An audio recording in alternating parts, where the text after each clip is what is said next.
नमस्कार, स्वागत है आपका ईटीवी भारत में। आज हमारे साथ जो जिस तरह से कल एक घटना पेश आई है चंडीगढ़ के खरड़ के सामने, तो वहाँ पे जो है एक बस जो हमारी हमीरपुर एचआरटीसी की बस जो है उसे रोका जाता है और वहाँ पर जो है डंडे और जो पथराव होता है और उसके बाद जो है कहीं न कहीं जो है शीशे गाड़ी के टूटते हैं। हालाँकि जो चालक, परिचालक और वहाँ पे जो सवारियाँ थी वो सेफ हैं। उसी को लेकर जो है हमारे साथ जो है परिचालक लवली कुमार जी हैं। लवली जी, बताएं जिस तरह से कल घटना सामने आई, क्या कहेंगे इसके लिए?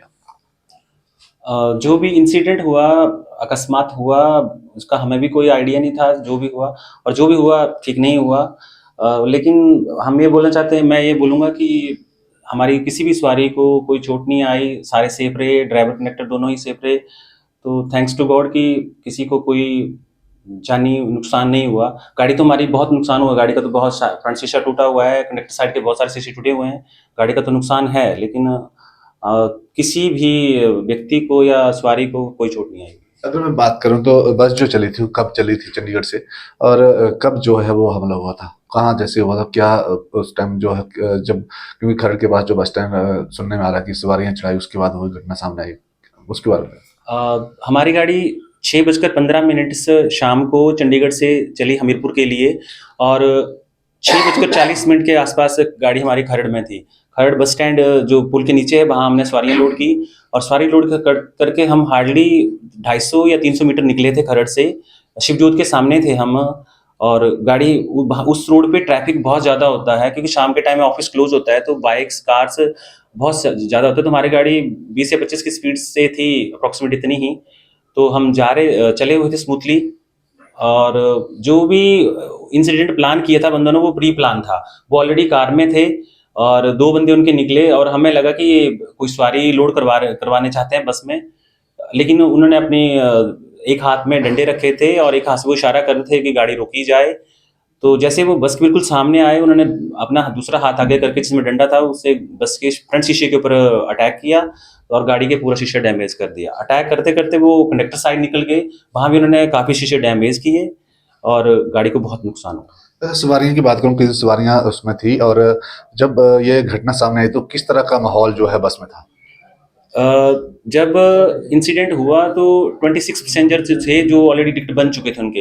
लेकिन जो सवारी हमारी खरड़ से लोड हुई, उसमें भी 4-5 टिकट जो थे बनने थे अभी, जो मैं बना रहा था, मतलब सेंटर में था, मैं बना रहा टिकट। तो लमसम 30-32 सवारी तो होनी गाड़ी में, लेकिन जो टिकट बन चुके थे 26 सवारी थी जिनके टिकट कंप्लीट बन चुके थे। और घटना के बाद सवारियाँ जैसे डर गई, लेकिन हमने यही कोशिश किया सवारी को समझाने का कि कोई इस टाइम नीचे ना उतरे, गाड़ी के अंदर ही रहे, और कोशिश ये करे कि सीट के नीचे झुक जाए, क्योंकि ये डंडे से प्रहार कर रहे हैं बस के ऊपर, शायद इनके पास कोई रिवॉल्वर पिस्टल कुछ वैसा ना हो कि ये गोली भी दाग दें। क्यों, आप क्या मानते हैं क्यों ये घटना पेश आई? क्योंकि पिछले दिनों आप देखते हैं कि जो है होशियारपुर में जो है बस के ऊपर जो है भिंडरा वाले के पोस्टर लगाए जाते हैं, और क्या मानते हैं किस तरह क्यों घटना ये पेश आई? ये मेरे हिसाब से जो कुल्लू मनाली या मणिकरण साहिब में इन लोगों के कुछ झंडे वगैरह जलाए गए हैं या उखाड़े गए हैं, इनको लेकर इनमें ये रोष था। और इस रोष को निकालने के लिए उन्होंने, जो हिमाचल की गाड़ियां बाहर जा रही हैं उनको इन्होंने तंग किया, और ये दिखा रहे हैं उन्हें कि जैसे आप हमारे बंदों को उधर तंग करें तो हम आपके बंदों को इधर तंग करेंगे। तो क्या लगता है अब सेफ है चंडीगढ़ जाना या पंजाब?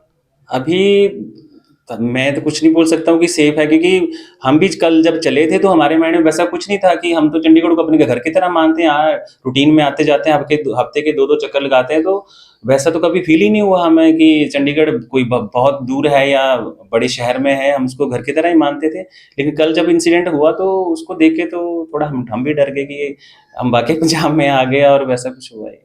अगर मैं बात करूं जब ये घटना पेश आई तो क्योंकि घर में पता लगा होगा, तो किस तरह का माहौल था, और क्या माहौल था घर में, और आप क्योंकि आपको वहां पे थे, क्या कहें?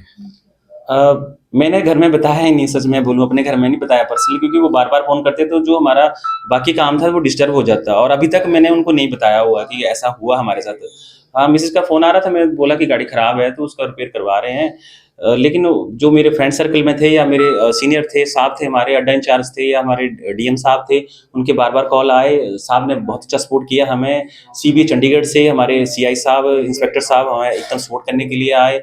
इसके लिए मैं साहब का बहुत धन्यवाद करना चाहूँगा कि एकदम ही इन्होंने बैकअप दिया हमें, क्योंकि जब गाड़ी के साथ कोई भी इंसिडेंट होता है तो हम भी पज़ल हो जाते हैं कि सवारियों को देखें कि बस को सँभालें कि अपने आप को, या फिर जो पुलिस लाइन की जो भी वेरिफ़िकेशन या कार्रवाई है उसको करना है, कैसे करना है, तो उतना नॉलेज हमें भी नहीं होता है।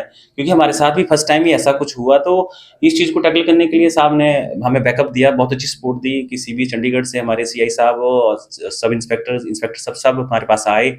उन्होंने अच्छा गाइड किया हमें और वो खुद साथ गए हमारे। जब पुलिस स्टेशन में बातचीत हुई तो हमें अच्छा लगा, हम भी कॉन्फिडेंस में आए कि जब हम बोलेंगे तो ठीक है, सही बोलेंगे।